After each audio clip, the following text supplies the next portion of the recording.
I've helped hundreds of creators gain over 5 million followers combined over the past couple of years. And while most creators are stuck wondering why their content isn't growing, I've been tracking what actually moves the needle. If you're tired of not knowing what actually works on Instagram right now, here are 42 hacks that actually do. No conflicting crap, just the strategies that separate growing accounts from dead ones, and that will actually move the needle for you. Number 1.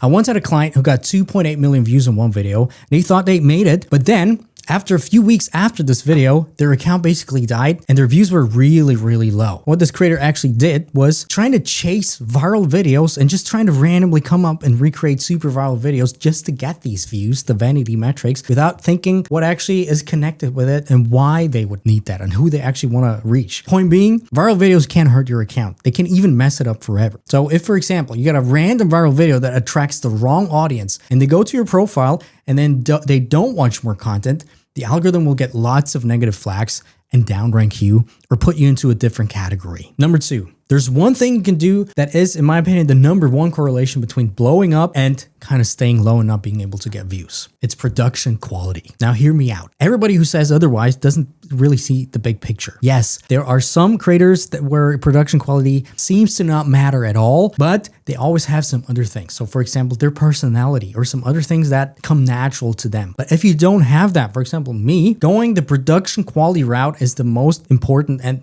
basically the easiest fix you can create. Have a nice looking frame, have a nice looking lighting, and have a pretty good audio quality. The most important point being it shouldn't be too professional, right? You don't want it to look like an ad. Sort of natural yet professional is the number 1 correlation between blowing up and staying low. Number 3. Creator categories are a real thing in terms of the algorithm. I've actually done lots of research and I've noticed that the algorithm literally gives you flags, whether you're a creator, whether you're a consumer, whether you're a hobbyist and stuff like this. So working with thousands of accounts at this point, I can almost safely say that this first threshold you need to hit is 1,000 followers and posting around 3 to 4 times a week at minimum. Once you hit this, things become a little clearer. I don't want to say easier, but usually you tend to get recommended a little bit better / clearer. Number 4, there's actually a few real growth hacks and we're going to talk about some of them throughout this video, but the newest one is actually one that so many creators ignore, and that one being trial reels. Right now, if you ask me, is the biggest unfair advantage right now that you can use. If you have access to them, post 3 to 5 variations of every video that you upload. My most successful clients actually do that, and the data that I see shows creators using this get way more reach on average, and they start to understand like what really works in terms of, okay, this hook works particularly well. This hook worked particularly well. They can use all of these insights to actually craft their actual content strategy, which is just insane. Number 5,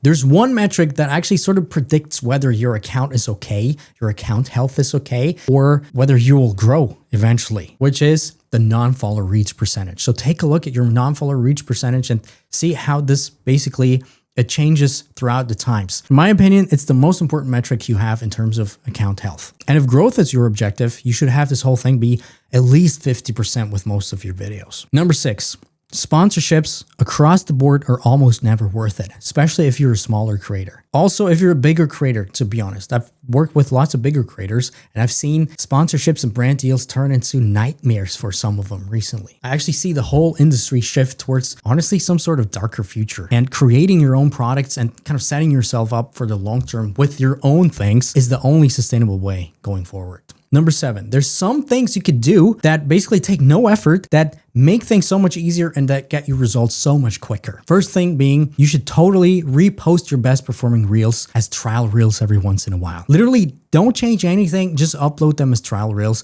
We've had clients grow thousands of followers each month because of that, basically without any extra work. Number 8, AI and the whole content recognition thing is legit, and you need to be aware of what's in your frame. The algorithm actually transcribes, categorizes every word you say, everything you have in your frame. So mentioning things that are totally off topic could confuse your content classification, especially in the hook and especially if you're a smaller creator. Which brings me to the next one, number 9. The Instagram AI also scans your background, basically like a detective looking for clues about who you are and what you're about. So the set design and everything that's in your frame is really important data that you can give to the algorithm. So having niche specific objects in your frame actually helps the algorithm understand who to show your content to and basically distribute this whole thing to the right audience. Number 10, taking breaks on Instagram is actually a bad thing. And I've actually tested this when creators take breaks, with some of our clients, and the algorithm literally forgets who they are. Not posting for a while can literally mess up your account for quite some time. I've done some research with my custom tool that I've developed, and Moziri, the head of Instagram, recently talked about this, where they were like, yeah, we're aware of this. We're trying to fix it, but don't get your hopes up. So creators who post a lot and then stop posting for a while, 2-3 weeks, months at an end, have it harder to kind of reset this whole thing. It's not impossible to get out of this again. It just takes more effort to kind of start the algorithm again. Number 11. There's one thing that Instagram actually tracks about your profile that most creators don't even think about, but it's super, super important. Your bio and profile conversion rate. This whole thing kind of ties into what we talked about before with viral videos kind of being a bad thing. If you got a lot of people clicking on your profile because of a video, and then lots of them continue to watch your content and stay in your profile and follow you, that's actually very, very good. And it's one of the strongest indicators for the algorithm, which actually gets me to the next point. And there's actually one type of content that you don't want to have good reach. You don't want it to blow up, right? It should be low view numbers, basically. It's what we call conversion content. It's basically there to engage your existing audience with you and build a connection, build sales, and basically get them to sort of be familiar with you. Number 13.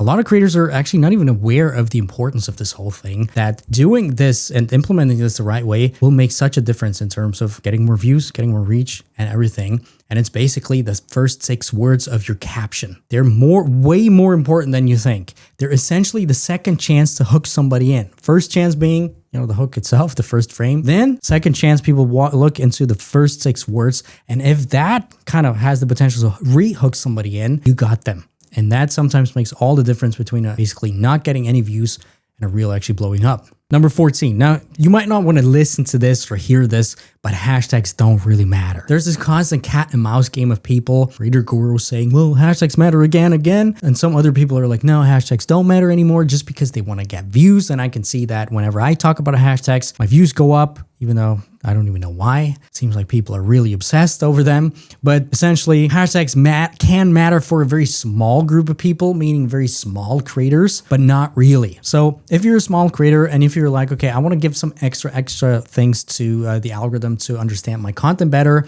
include maximum 3 to 5 hashtags that really explain the context of your content, but don't focus more than 1 minute on this whole thing because your time is way better spent on the other things, like hooks, for example, which gets me into point number 15. Hooks basically all have the same 3 elements right there. And as they are the most important piece of the puzzle, they need to have them or they're not going to work. First of all, a hook needs to have a clear image, a clear first frame, no overcrowding, no clutteredness and stuff like this. It needs to have a clear curiosity gap. So between, for example, what you say and what you have on the screen. And then it's kind of hard to explain what it is, but it needs to have a specific vibe that matches with you, with your content and with your audience. Kind of hard to explain right now, but if you get it, you get it. Number 16, a lot of successful creators, and actually the most successful creators, are doing exactly the opposite of what lots of expert gurus actually teach about the content pillars, right? And the content strategy. Basically, your content pillars should solve problems of your audience and not showcase your expertise. There's a fine line between that, and most creators actually make content about what they know instead of what their audience struggles with. Audiences don't care about the creator at all until a very later point in their whole journey. They only care about themselves. Start with the flex content. Think more about your audience and wrap your content pillars around this. Number 17, and you might not want to hear this, you might hate me for talking about this, but talking head or voiceover videos are infinitely better than B-roll type of videos. Don't get me wrong, especially to start off with these 5, 6, 7, 10, 12-second B-roll type of videos where you have a text on the screen or a long caption. They're good, and they're also cool to have them in your content strategy generally because they're easy to make, and yeah, they're just there to get your foot in the door. But if you really want to build a connection and if you really want to build a long-lasting personal brand, you need to create videos where people can hear you speak and see you speak. They need to know your voice. That's the most important thing. Number 18, ManyChat is a tool that lets you basically automate auto DM people that comment a specific trigger word. And the idea behind that is people comment, you send them a link, you get their emails or whatever it is, boom, you grow your email list and stuff like this. But this is actually not the major point of why ManyChat is good, because when you create content of things that people want, so for example, a lead magnet or something free that you give away, people comment because they want that specific thing. And because a lot of people comment that, the algorithm sees, well, there's an increase in engagement. And I can safely say having these types of videos will unlock way more reach for you. And it's actually responsible for so many viral breakout videos of my clients. We actually force our clients to create at least 1 to 2 ManyChat DM automation videos per week to kind of keep this level high. Number 19 kind of ties into the one before. There's another growth hack that kind of plays with not just the algorithm, but basically with viewer psychology. And it actually sort of forces the algorithm to promote your future videos and to get people to come back to your account, to your videos. We're talking about signature series or mini signature series, which are basically an amazing way to get viewers to kind of anticipate and come back to your other parts of the series. So basically what you need to do is a multi-part series, mini one. 5, 7, 9 parts, and that solves basically one specific pain point of your audience. If you use these the right way, you're gonna blow up. Number 20. Your story highlights are actually sending secret signals to the Instagram algorithm that kind of are related to your reach. Now, you might not think about story highlights as being one thing that kind of determines your reach, but the algorithm is actually listening in and watching closely what people do. Similar to what we talked about before. If you have a good video that basically gets people on your profile, they watch your story highlights through and then they interact with your profile because of your story highlights. The algorithm's like, beautiful, awesome. Plus, story highlights are a lot of the times the single reason why people actually follow you, basically pushing people over the edge to hit that follow button and trust you. Number 21. A lot of creators are kind of overwhelmed by the sheer amount of reels and content they need to publish in order to kind of stay there in the game, especially with the whole consistency thing and the algorithms being weird. Here's one sort of growth hack that my clients use to kind of keep them sane while also maximizing the whole reach game. And you might not believe this, but you can and totally should repost your old content multiple times, and there's no algorithm penalties if you repost your own ones. Sometimes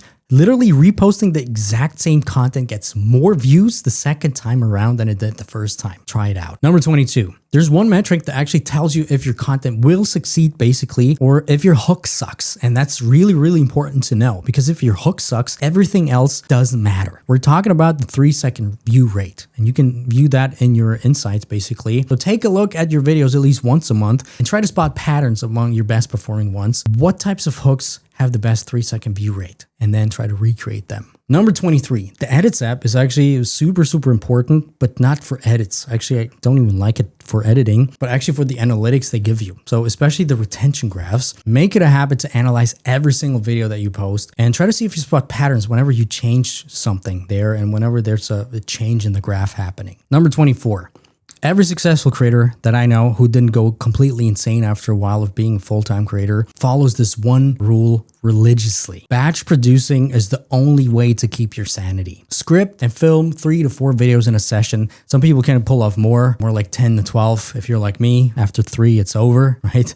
But point being, streamlining this into scripting, recording, and editing days can actually free up so much time and headspace, especially to keep you sane, because that's the most important thing. There are going to be some downtimes and your patience will be tested. That's part of the game. Number 25. If I would have to tell you one type of metric that is responsible for more views over and over again, it's not saves, it's not sends, aka shares, what Mozeri always talks about. It's actually comments. I've been analyzing so many creators, in the creator mentorship and the creator sprint, and more comments than on average are usually the reason why creators blow up. Number 26, this one's actually a special one, and it's basically a new thing. There's a secret link that actually unlocks Instagram's trial reels feature if you don't have them yet. Now, it doesn't work with every account, but if you don't have them, try to go to this website and try to click on this link from your phone, and you might be able to unlock trial reels for you. Number 27, stories. Instagram stories are super underrated and people always forget about them, but honestly, they're the most important part of the whole strategy, because this actually is the feature that makes you feel real, that makes people connect with you. And this is the feature why I think short form viewers on Instagram are way more close and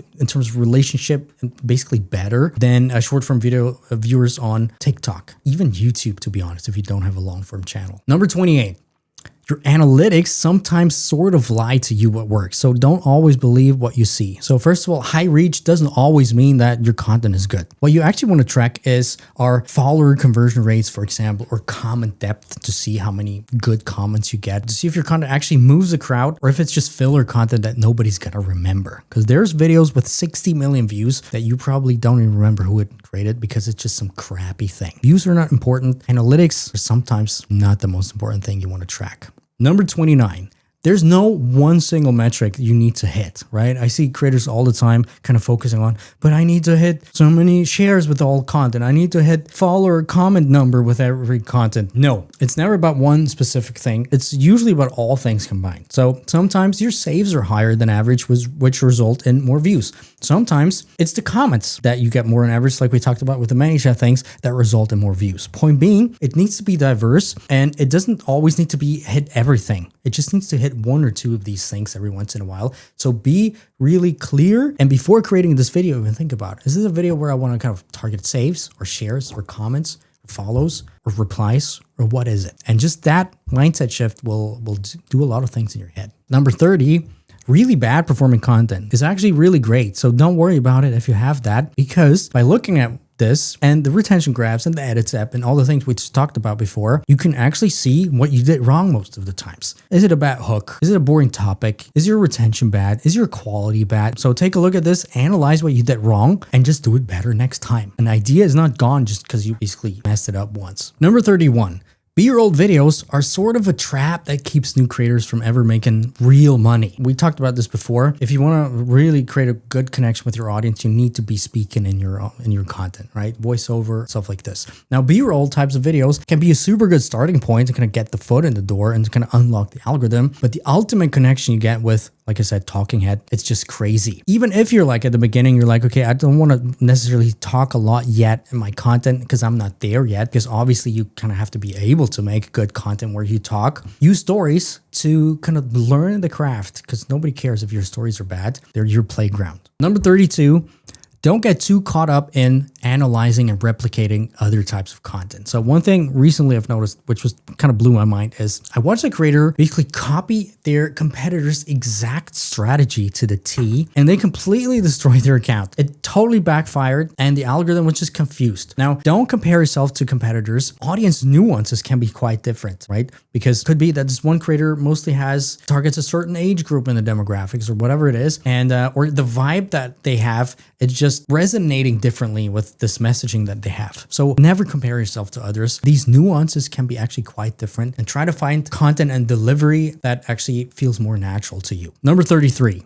Let me tell you a story about one of the most successful creators that I was working with. This creator was actually failing for 5 months straight. It's basically one thing that people don't want to kind of understand is that short form, yes, it's short, but it's definitely not quick. And it can really take a long time of hard work and patience to basically pierce through the algorithm. And to be honest, sometimes there's this sort of luck factor attached to this whole thing. So sometimes it's faster, sometimes it's slower. We've actually worked with creators. We're sitting right now at 800,000 followers that were stuck creating actually pretty good content that's definitely there for 4 to 5 months without a lot of results at all. And then suddenly things happen overnight. Don't be entitled, ride the wave. You're not entitled to views. It can take a while and probably even get that way. Number 34, you don't necessarily need to have a lot of views or look famous or winning in terms of vanity metrics in order to make good money. We actually have a bunch of clients who make $10, $20, $50,000 a month with less than 3,000 views per video. You know, get this whole viral fame thing out of your head. It can work, but it's definitely not the only way of making a living as a creator. Number 35.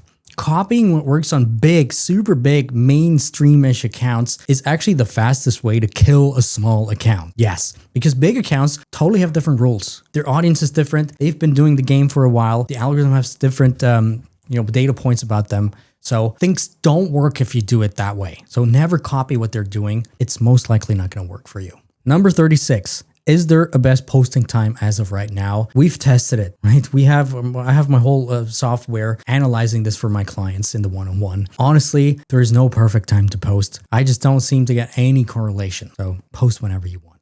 Similar with number 37, I actually analyzed same amounts of reels to kind of find out the perfect length. And guess what? There isn't one. So the reel needs to be as long as it needs to be to get the point across. It needs to be as long as it needs to be to kind of close the open loop and not be longer, right? So there's no perfect length. Have your videos be as long as you can basically make them without getting boring. Number 38. Yes, there's a randomness factor to it, and sometimes the algorithm just decides to bury really amazing content for no reason. Doesn't mean your content is bad, and that's what I meant before. If something underperforms, look at whether there's data to kind of support that, to see is it objectively bad content. If not, wait a while, repost it again, wait a while, post it in trial reels, wait a while, repackage it, change out the hook, post it again, and just ride the wave. At some point, you're going to make it work. We've literally had a bunch of creators that we work with have their top performing reel be actually an underperforming one at the beginning, and they actually changed out the hook 17 times before they actually made it work. Number 39. If you go and travel a lot, yes, it's kind of controversial, but it actually will sometimes affect your reach. So going on vacation or to a different country might kill your reach, confuse things with the algorithm. I've actually had a client recently. He went to Bali, reach dropped like crazy. Came back, reach came back again. Now, it doesn't mean that whenever you travel, you should stop posting. Quite the opposite. I've analyzed this as well, and it seems like you just need to kind of push over this whole thing. Algorithm's a little confused. Maybe they're going to fix it, but right now it will go back up for sure after a while. Just don't even care of this. Always remember the other thing, post it again after a while if it really failed. You know, you never lose good content. Number 40. Everyone says you need to post carousels, but I've actually seen creators and work with creators hit hundreds of millions of views, 100 million followers without ever making a single carousel. So take that in. So carousels are great, but only if you really know what you're doing. And this whole carousel thing is a completely different skill set. I've recently had a client actually grow, I think 44,000 followers from a single carousel. But yeah, they knew what they were doing. You can grow to 100 million followers without ever touching a carousel, but the opposite is probably not true. Growing 100 million followers with just carousels. Number 41. The biggest creators I know are terrified of this one thing happening to their business, which is basically algorithms just going crazy, cutting your reach, platforms being buried, platforms being banned, because we never know. There's crazy people everywhere that can technically ban any type of platform, and everything is pretty volatile right now. If you don't have an email list or newsletter, you're basically sitting on very thin ice. You need to spread yourself a little thinner in terms of posting content to multiple platforms. So start now. There's ways to actually repurpose stuff with not a lot of work. AI can actually help you with that, but just be aware of that. You better start now before it's too late. If you don't want that to happen to you, or if right now you're like, well, now I kind of know what to do, because you actually know what to do. I want to finally get this thing to work. Watch this video next as I'll walk you through the full system to get started quickly and to get results fast.